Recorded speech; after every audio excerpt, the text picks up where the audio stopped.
উখিয়ায় বসতভিটা দখলের চেষ্টায় মারধরের অভিযোগ উঠেছে। উখিয়া উপজেলার রাজাপালং ইউনিয়নের ৫ নং ওয়ার্ডের পূর্ব শিকদারবিল এলাকায় মৃত সালাউদ্দিনের দ্বিতীয় স্ত্রী খদিজা আক্তারকে তার বসতভিটা থেকে উচ্ছেদের পায়তারা চালিয়ে যাচ্ছে বলে জানা গেছে। মৃত সালাউদ্দিন প্রথম বিয়ে করেন ময়মনসিংহ জেলার এক নারী মরিয়মকে।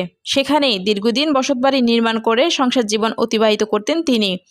তার ব্যবসা বাণিজ্যও ছিল ময়মনসিংহ এলাকায়। ব্যবসায় মন্দা দেখা দিলে সালাউদ্দিন নিজের এলাকায় উখিয়ায় ফিরে আসেন।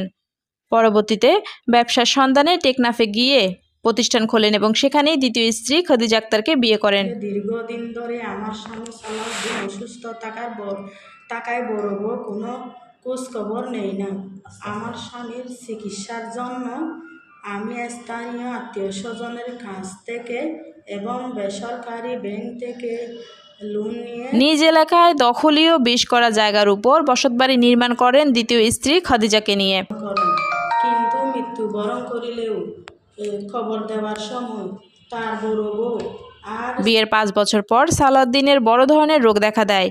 দ্বিতীয় স্ত্রী খদিজা আক্তার বেসরকারি ব্যাংক, প্রতিবেশী ও আত্মীয় স্বজনদের থেকে ধার কর্জ করে স্বামীর চিকিৎসার খরচ চালিয়ে যান।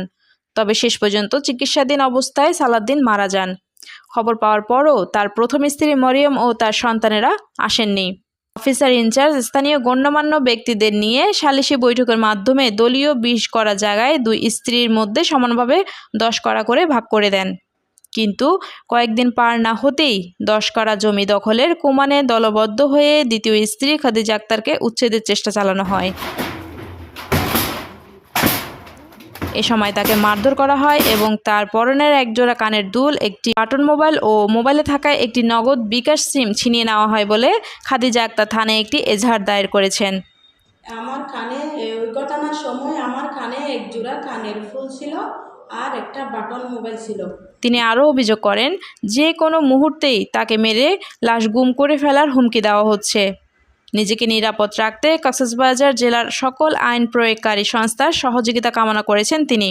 আমি কক্সবাজার আইন প্রয়োগকারী সংস্থার কাছে আইনি সহায়তা চাই। কক্সবাজারের উখিয়া থেকে আমিনুল্লাহ আমানের পাঠানো তথ্য ও চিত্রে সারা দেশ ৭১ নিউজ ডেস্ক।